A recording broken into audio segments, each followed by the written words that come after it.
Dungeon Masters of Reddit, what is the most surprising thing your players have done in game? The entire party was about to die until they rolled to see if a player's weasel familiar could remove the cork from a health potion and pour it into the wizard's mouth. He could, and they all lived.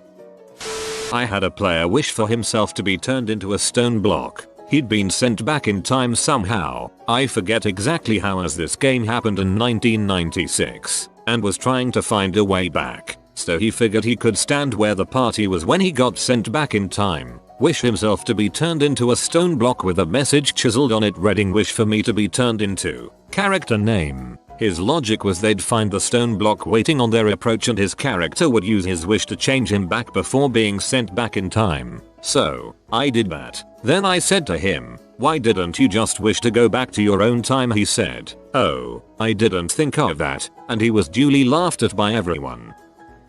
My players tend to do some ridiculous stuff to the point where I could probably fill an entire thread with their shenanigans. But the first and best would probably have to be weaponizing butter. During the first session, the party found themselves in a small town library trying to figure out what's going on. Among other things, they found a book with 1001 uses for butter, just as a throwaway detail. They check it out as well, and I think nothing of it. After the session, I ask for downtime actions and the party's mad scientist comes to me and says I want to make explosive butter. I have him roll for it and he aces it. He then posts a picture to our Facebook group along the lines of "chicken and stick of butter equals chicken shaped blast shadow and cook chicken."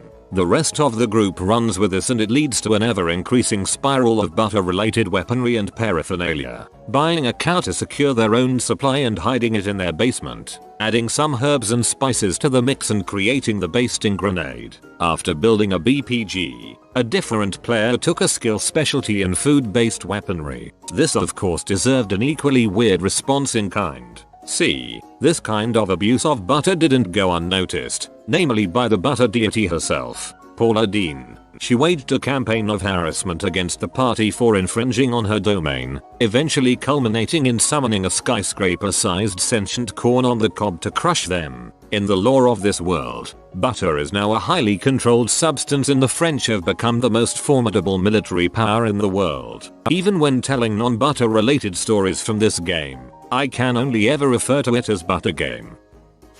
Session 1. First session, all of us have ran in. "Save my daughter," says the sad villager. "Okay," says the party. Goes through the dungeon. Sees girl. I firebolt her. Me. What? Yup. The girl was an illusion and the mission was a trick to get the party to unearth an ancient evil. They figured out one half. The girl was a trick. Still unearthed the evil. But the whole party, including myself, was very surprised to see the coward sorcerer shoot a firebolt at a child instead of the skeleton boss. They turned the game into Sim City. PCS are thrown into a dungeon for witchcraft. Get broken out by an agent of the king, who knows they are innocent. Wants them to take down the guy who's going around accusing anyone he considers impure of witchcraft. Because he's cleaning up the kingdom, he has the support of a lot of nobles who are bigoted fricks. That's why the throne can't act too openly against him, and decides to employ the PCS. If they kill him, everyone will just assume it's out of revenge. King's agent basically gives them directions to where they can find this guy, but they get caught up on the detail of some of the nobles being in with him, and decide they want more details. They ask for an example. I throw out the name Lord Hobbs at random, and now the quest is suddenly investigate Lord Hobbs for corruption while completely ignoring the guy who is actually responsible for all of this. So now I need to make a map of Hobbs' mansion and grounds for them to infiltrate, stat out guards and such, and invent something to happen. Turns out Hobbs is being blackmailed into compliance and isn't that bad a guy. He tries to hire the PCS himself to go after Witchfinder douchebag so I can get things back on rails, and then just to tie off this plot cul-de-sac, one of the Witchfinder's agents kills him. PCS finally go after the guy they were supposed to go after. Save the day, and as a reward I have the king give them Hobbs' title and mansion so I can reuse the nice map I made as their base, and all seems well. Of course, now they are technically the rulers of a small town. Immediately this becomes their primary focus, ignoring any and all other plot hooks. They want to improve the town, which I now also need to map in detail, invest money, collect taxes, pass ordinances, improve trade routes, etc. Adventuring is now just a way to acquire funds and defeat threats to the town, which starts growing at an alarming rate. Gaming sessions are now 70% discussions on trade, revenue allocation, and fiddling with the town map. In one of my campaigns we had a knight who relied on mounted combat to be effective. He told me after creating his character that he had a contingency plan should his horse die, and all the details. His character came with a buff and mute armor named Patsy and a little squire whose name as far as anyone knew was Squire. I was hesitant to add so many characters, but since one was mute I allowed it. Eventually his horse is killed and he turns a side eye to me and goes, "I activate the contingency plan." All the other players are so confused and dying laughing. As he begins to execute his backup, he pulls a backpack harness out of one of his packs and straps it onto Patsy's back, then climbs in and grabs his lance, and yells, "Yeah, Patsy." He practically piggybacks the rest of the game in order to get his mounted combat bonus. One of the other players asked, "Is Patsy okay with this?" And he responded, "Patsy has long dreamed of this day." Tell me Patsy was clacking coconuts together the whole time. Their very first quest was find out where the dwarfs have gone. 1 year of weekly gaming later, 5 years in game, the dumb fricks finally decided to see where the dwarfs went. They were in the mountains. They were always in the goddamn mountains.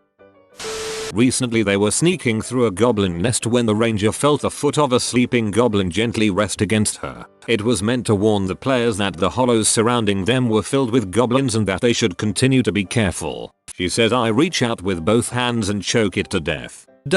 Wah. What? A high road later, the rest of the group see the ranger do this and proceed to pull bone daggers and other small weapons and follow suit. Now they are crawling in and out of dirt holes, murdering sleeping goblins left and right. Normally their rolls are cursed, but not this time. No low rolls. Several natural 20s and a few minutes later they have brutally murdered 50 goblins and are covered from head to toe in blood, high-fiving each other for being the good guys.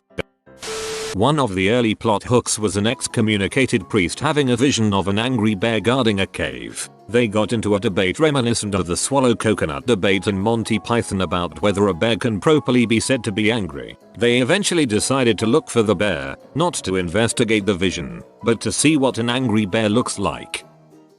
Our DM always did custom campaigns. There would be special items made up by him and he would make unique classes for each of us to play. He was really good at it and our group played for years and had some awesome adventures. One time I was leaning a little too hard into my chaotic evil side and long story short my team sold me to a group of devils from one of the planes of heck. They took me to this ancient relic thing that would transform me into a being of heck. What I got was based on my roll from a percentage die, so out of 100, 1% minus 95% being terrible, 96% minus 100% being I might get something good. I had a one-time use item where I could pick my roll, some mystic scroll about deciding fates, so I chose 100%. The DM turned me into a fallen archangel. Boys oh boys did I knock that campaign off course when I showed back up.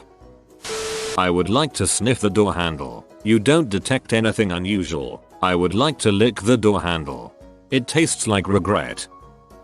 The party had to fight a powerful Mero that had a talisman they needed. Instead of fighting him, they tricked him into marrying a baboon that they polymorphed into a beautiful mermaid, getting the talisman in exchange. It was so absurd that I had to go along with it. Nobody can say no to good tale. They'd driven a brother duo of dwarfs from town, really Duga in disguise. Then they decided that instead of following up on my elaborate plans for an Underdark conspiracy campaign, that would instead fight the city council over the dwarf brothers' abandoned forge, so that they could work an elaborate real estate scheme. I'm trying to figure out which Underdark race would make the best realtors, in an attempt to get the campaign back on track. Rather than kill some hired thug that attacked them, they subdued him, tied him up, and questioned him. They gave him a name, Jimothy, and let him go, telling him that he was a good strong lad who'd be better suited to a job in construction than this murdering business. I threw in a cameo of him later, happy in his new job. Via a combination of spells, alchemy, and teamwork, they enlarged the wizard's raven familiar, shrunk the gnome, glued the gnome to the raven, and had the raven fly along city walls while the gnome lobbed spells at the guards.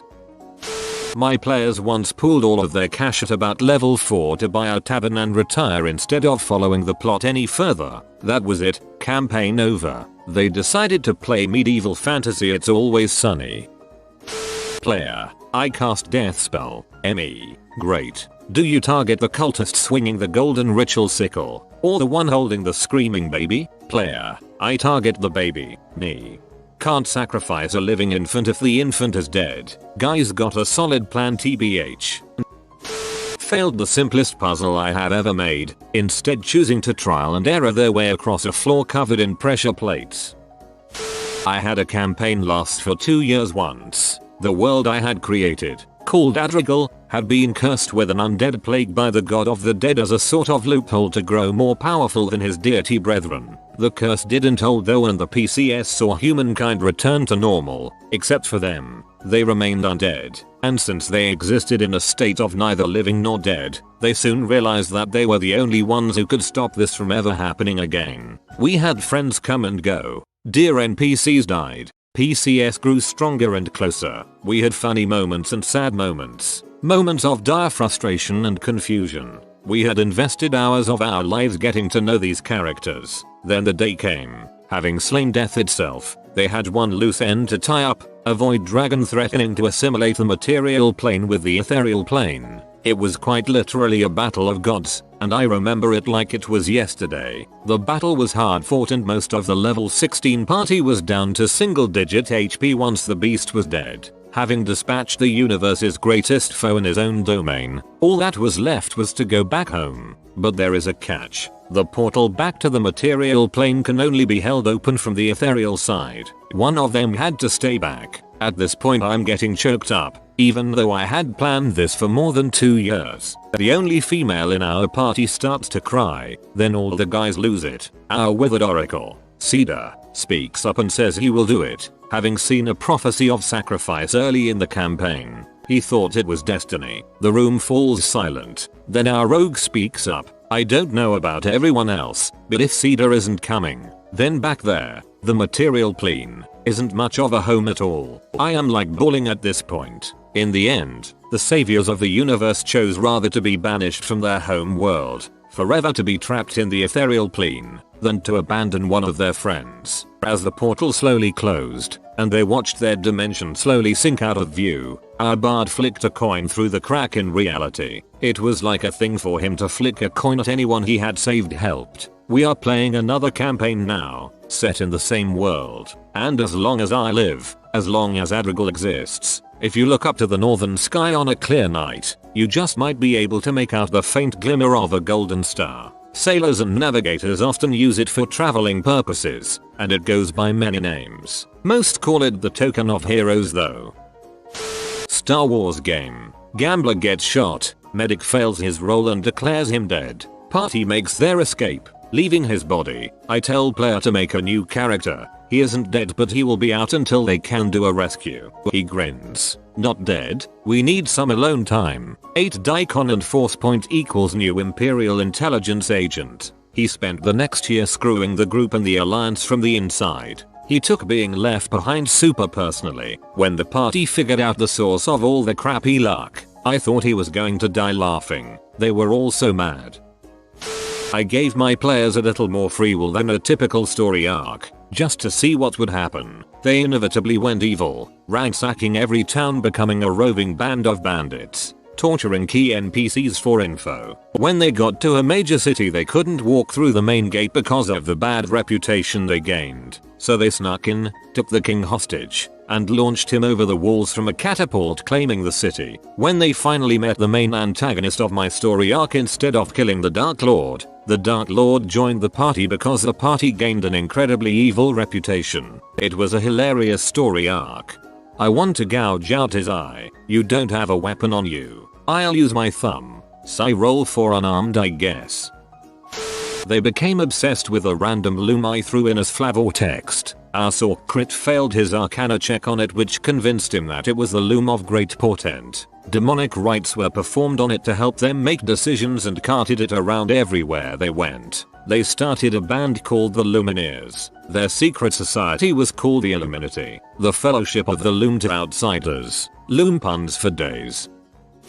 We sell games ourselves out of our DM's attempt to kill us all off. Wandered into, I want to say Asmodeus, one of the chaotic evil deities, someone's castle at about level 4. One of our party was running chaotic evil, and so was trying to get us all killed. Rest of us were some combination of lawful, good, and neutral. We're wandering through the house trying to find something, when we accidentally stumble into Asmodeus himself. Our chaotic evil friend had met with him previously to try to hand us over to him to kill. So we're trying not to die, and one of our party, the mage, decides to try the old Goku trick. No, see, we're really weak right now. So if you let us go and train and come back stronger, it'll be much more fun for you. It'll take more than just a look to kill us. DM tells him to roll a persuasion with disadvantage. Natural 20 on the first roll. Natural 20 on the second roll. We walked out alive, left the chaotic evil idiot there to die, and never went back.